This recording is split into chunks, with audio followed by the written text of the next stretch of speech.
உருவாக்குனாரு. அதில் வந்து ராணி இருக்காருங்க. இவன் வந்து துர்கையை சேர்த்து ராணி சேர்த்து விட்டாங்க இவனுங்க. அதில் ஒரு முக்கியமான ஒரு விஷயத்தை சொல்லணும். நம்ம என்ன வீடியோ சொன்னோமா இல்லையா ஞாபகம் இல்லை. நாங்கள் வந்து கும்பகோணம் போகும்போது சாரங்கபாணி கோயில் போயிட்டு ஒரு பக்கம் வரும்போது ஒரு காரிடரில் வந்து வேணுகோபால்னு வந்து புடைப்பு சிற்பம் இருக்குது. அதுக்கு நேராக நான் இதை முன்னாலே சொல்லிட்டேங்க. 8x8 கிளிங்க இந்த செஸ் போர்டு அது இவங்க தான் உருவாக்குனது. அதாவது துர்க்கையை வச்சு உருவாக்குனான்னு சொன்னேன். நம்ம ஊரில் இருக்குன்னா 7x7 தான் இருக்கணும். ஏன்னா துர்க்கையை எடுத்துட்டீங்கல்ல, லேடி குயின் எடுத்துட்டீங்கன்னா 7x7 தான் வரும். நம்ம செஸ் போர்டு 7x7 நான் சொன்னேங்க. அதை நான் சொல்லி ஒரு வருஷத்துக்கு மேலே ஆகும். இப்போ ஒரு சில மாதங்களுக்கு முன்னால் நான் என்ன வீடியோ போடல பாருங்க, பேக்கில் இருந்து பாருங்க.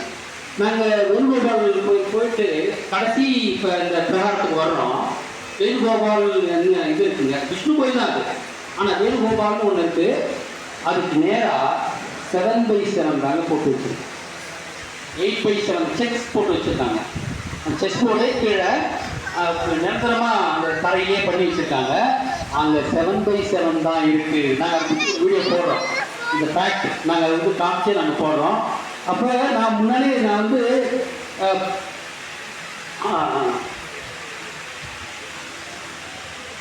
ஆமாம் இது பாருங்க, இது ஒரு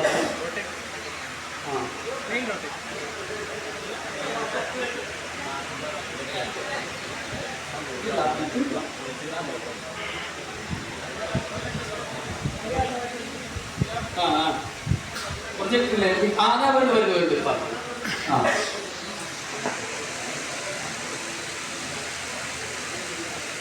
பார்த்தீங்களா 7x7.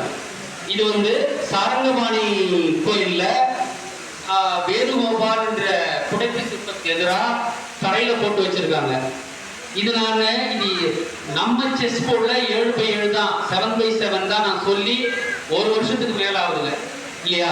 ஒரு வருஷத்துக்கு மேலே. ஏன்னா இது வந்து போர் விளையாட்டு. மகாபாரதத்துக்கு அப்புறம் கிருஷ்ணர் செஸ் போர்டை உருவாக்குறாரு. இது ஒரு போர் விளையாட்டு. மந்திரி சிப்பாய் எல்லாம் வச்சு விளையாடுறது. இதில் எப்படி ஒரு பெண் வர முடியும்? நம்முடைய போர்டில் வந்து பெண்கள் போர்டுறதுக்கு வர மாட்டாங்க. அங்கே இது ராணிமங்கமாக போக ஒரு சில விதிவிலக்குகள் தான் இருக்கு. பெண்கள் போர்க்களத்துக்கு வரக்கூடாதுன்னும் போது எப்படி இவன் செஸ் போர்டை வச்சிருக்கும் போது அப்போ கொண்டு தான் அவங்க தான் வந்து பெண்களை வந்து போர்டில் பயன்படுத்துவாங்க. நம்ம மகிஷாசுரனை எப்படி கொண்டாங்கன்னு தெரியும் அப்படின்னு சொல்லிட்டு அப்போ நம்ம செஸ் போர்டு 7x7 நான் சொன்னேன். சொல்லி ஒரு வருஷம் 1.5 வருஷம் இருக்கும். இப்போ நாங்கள் 2 மாதத்துக்கு முன்னாடி நாங்கள் கும்பகோணத்துக்கு ஆரம்பி போனப்ப சரங்கபாணி கோயிலில் வந்து நீங்கள் பார்க்குற அந்த 7x7 செஸ் போர்டு இருக்கு. அப்போ நான் வந்து ஊகித்து சொன்னதை வந்து 100% உண்மையாக ஆயிட்டுதுங்க. அடுத்தது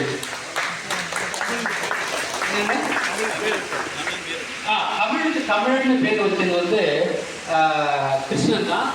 அதை நான் எப்படி கண்டுபிடிச்சேன்னா இது ஒரு வேதாகமத்தில் இப்படி வந்து இருக்குங்க. ஏஞ்சலும் ஜேக்கப்பும் சண்டை போட்டுருக்காங்க. ஜேக்கப்னா சக்னி பேர். சண்டை போட்டுருக்கும்போது அவன் சண்டையை முடிச்சு ஒரு நாளைக்கு கூட சண்டை போடுவாங்களாம். அவன் முடிஞ்ச உடனே நொண்டி போவானான் அப்படின்னு அவன் சொல்கிறாங்க கதையில். அவர் வந்து அவன் பேர் என்னன்னு ஒரு கேட்பாரு அவனை. இவன் ஏஞ்சல்னா கிருஷ்ணன் பேர்.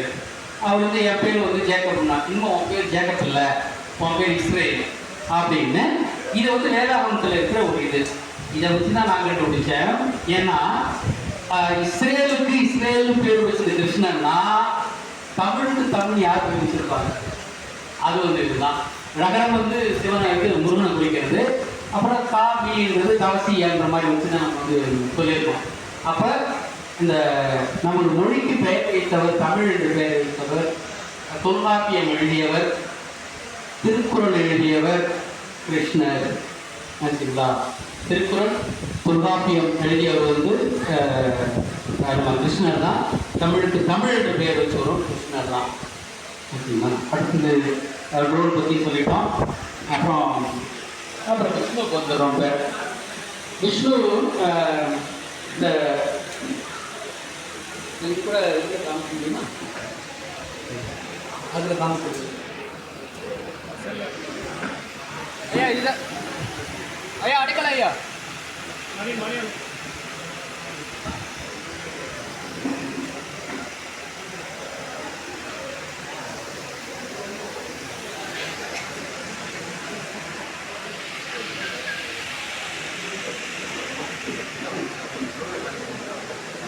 ஆ அது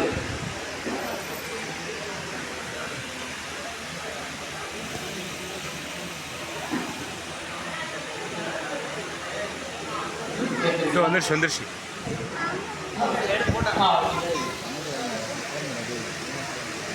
ஆ சரி. சரி